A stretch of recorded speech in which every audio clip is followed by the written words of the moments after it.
So in today's video, we're going to be talking about stacks, and in the future, we'll be talking about different types of data structures you should know for your interviews. This will range from simple data structures like stacks to more complicated structures like binary search trees and more.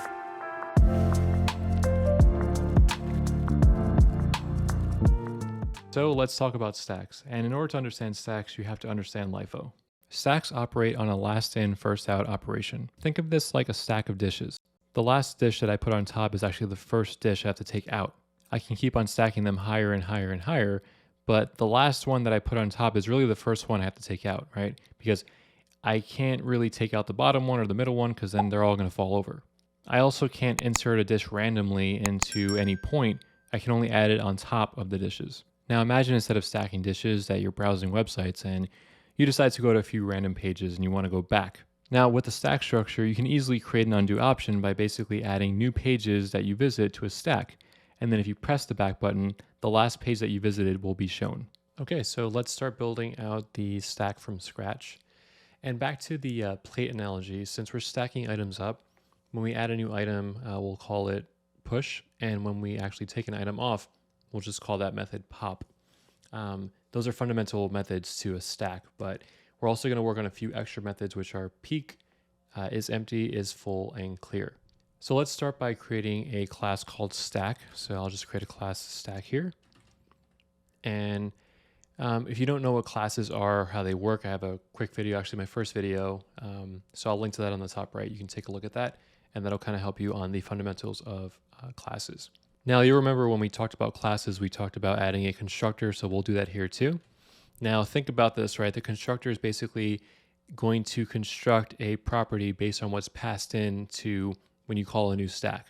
Let's go ahead and create like, if we do something, for example, like const my cool stack is equal to a new stack, what do we want to pass into this stack right away? And that's going to be our max size because we want to determine how big this stack is going to get before you reach a maximum size. For this, we'll just use 10 for our example. So we'll create a max size here. And then what we'll do is that we'll just say this dot max size is equal to max size. And then when I call it now and pass in, for example, 10, when I do, and remember, we're going to use Quokka to actually visualize this. So when I call Quokka on the current file and I console.log my cool stack, you'll see that we have a max size of 10, and we'll utilize that a little bit later when we're actually creating some methods to make sure that we don't overfill our stack or create a stack overflow. Now you notice that I put the number 10 here, of course, and if I put numbers, that's going to work fine. But what if I put, for example, a string like ABC?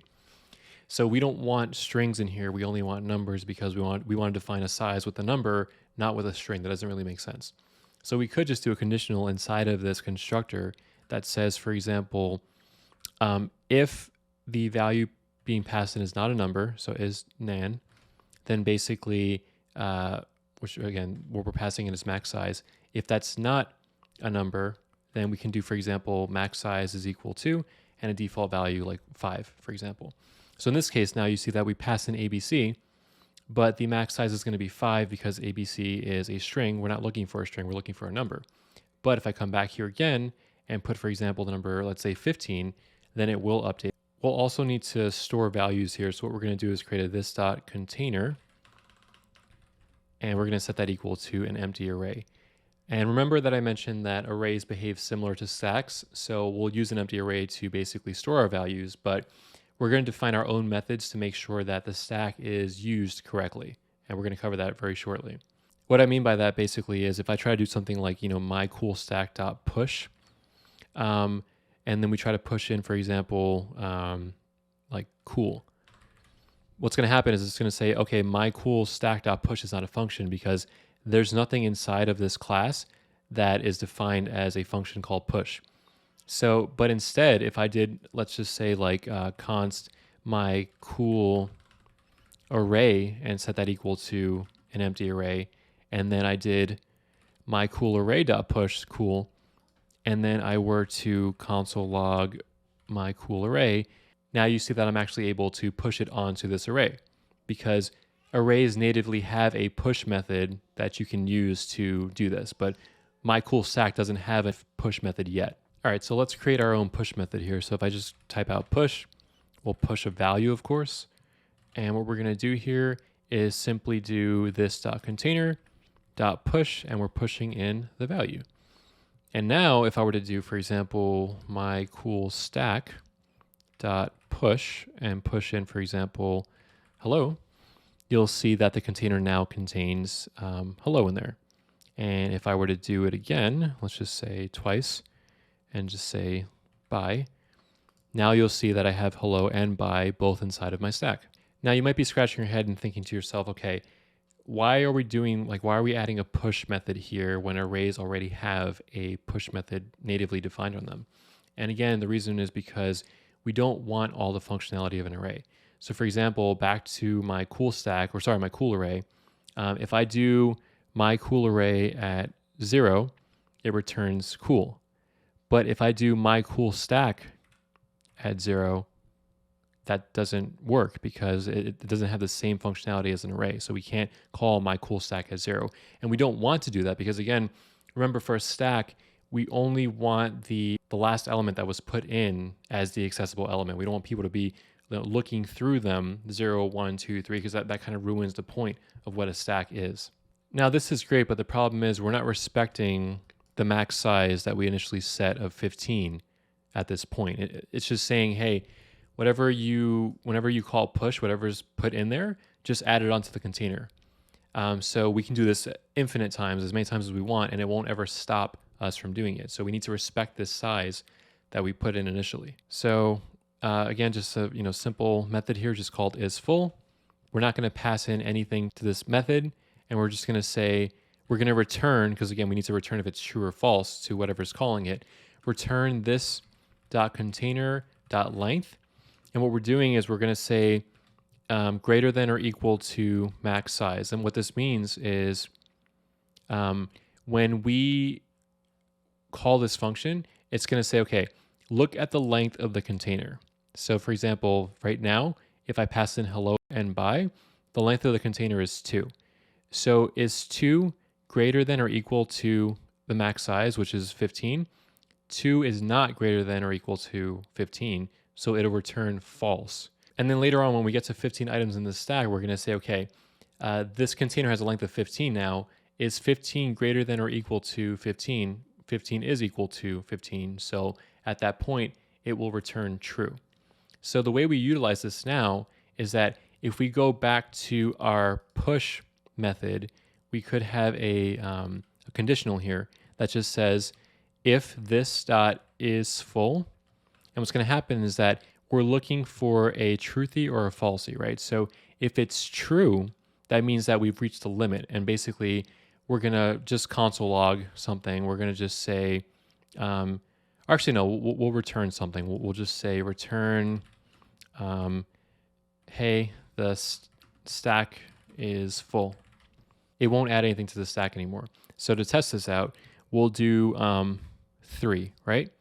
And so what's going to happen is that if I do my cool stack, and then basically if I try to, let me take out the array really quick, just because I don't want to show that anymore. All right, so I pushed in hello, I pushed in bye. We're going to push in bye one more time, but then if I try to push in bye a 4th time, notice that it doesn't actually go through. And if I were to console log this, if I were to do console.log, you'll notice that it says, hey, the stack is full at this point. So now you know, okay, this is no longer viable. It's reached its maximum size. Hopefully this is making sense. We're going to talk about now popping values off. So again, not too crazy. We're just going to call pop, and we're going to say basically inside of pop, this method, we're just going to say this.container.pop. That's it.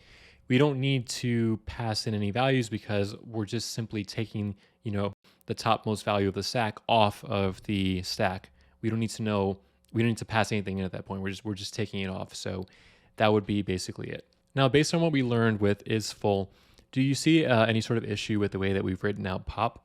Think about what happened if we didn't actually respect the maximum size of the container. It would just keep on adding items infinitely, right? Every single time we call push. What could go wrong here with pop? And take a second to pause the video to think about that. But if you know the answer, obviously continue watching. So in this instance, we actually have the opposite issue. We're not checking to see if the stack is empty before we pop anything off. And this could lead to an issue, of course, because if we try to pop off something and the actual stack is empty, then there's nothing to actually pop off. And that would be kind of weird. There's no error handling for that. We don't want that to happen. So on the flip side, we have is full. We're going to create something just called is empty. And what we're going to do here is simply just return this dot container dot length triple equal to 0. And what this means again is we're basically saying, is this container length equal to 0? If it is, that's true. So we're going to return true to whatever's calling it. But if there's anything inside this container, the container's length is going to be more than 0. So it'll be like 1, 2, 3, whatever's in the container. So if it's 1 is not strictly equal to 0. So that'd be false. So that would return false in this situation. So now based on that, utilizing this logic, we could just simply say, hey, if this dot, if this dot is empty, and then basically we can just say return there's nothing in this stack to remove. So what we can do here is, okay, you see that I consoled out my cool stack, right? It says hello, bye, bye. What I'm gonna do is actually let me take out this because we know if we can't add anything else. I'm gonna do my cool stack dot pop. And now you see that the bye is gone. If I do it again, you see that the other bye is now taken off. And if I do it one more time, it's now empty. So now if I do it again, it won't be able to actually pop that because we're hitting this if statement. And I think what I'm going to do is I'm actually going to return a console.log and just say there's nothing to remove from the stack. And what's happening is that it's console logging here. Basically, like the fact that you see this blue text means that like we're hitting that actual if statement. So if I were to just comment this out, we're not hitting it because it's we only popped off 3 items. But if I do it one more time, then basically we're hitting this if statement. And now at this point, it's console logging.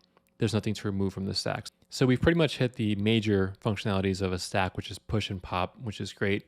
But we have a couple more methods that we wanted to find out here. So we're going to do peek next. Peek is basically allowing us to see like the topmost element of the stack. So we'll just say peek. We don't care about passing anything in because we're just looking at what's at the top. And so we're going to say, first of all, a conditional, right? We need to check if the actual stack is empty or not. So we're going to do again, if this dot is empty. And then at that point, what we're going to do is basically just say return. We can just say, for example, and I'm sorry, I forgot to close. Return. You can't peek inside of an empty stack, right? Because if nothing's there, we can't peek inside of it. Otherwise, all we're going to do is just return this dot container. And now we're thinking about this as an array, right? So if we do this dot container at this dot container dot length, let's see what we get here. So I'm going to take off all these pops. Too many pops. All right, so we have hello, bye, bye. Now we're looking for, and let me just change this so we know it's the actual last element. We're going to say hello, we're going to say hi, and we're going to say bye. So what happens if I'm going to console.log my cool stack dot peek and run that function. So we're getting undefined. Let's think about that. The length of our array is 3. We know that, right? So we're saying, I want you to grab this container at 3. Well, let's count. 0, 1, 2, 3. 3 is undefined. So we actually have to go back 1. So we'll do container length minus 1. And now we get bye. So that is the topmost element in our stack. Now the last item we're going to cover here is basically clear. And clear will just simply reset the container, or sorry, the stack back to nothing. It'll remove everything from the stack. And you might think it's complicated, like we have to do some sort of like shift or unshift or like move things around. But honestly, since we're emptying it, all we have to do is just this container is equal to an empty array. And that's it. It's now cleared out. So if I were to do, for example, my cool, I keep on doing array, my cool stack dot clear and run that function, you'll see that now the container is empty. And if I comment that out, we're back to hello, hi, and bye.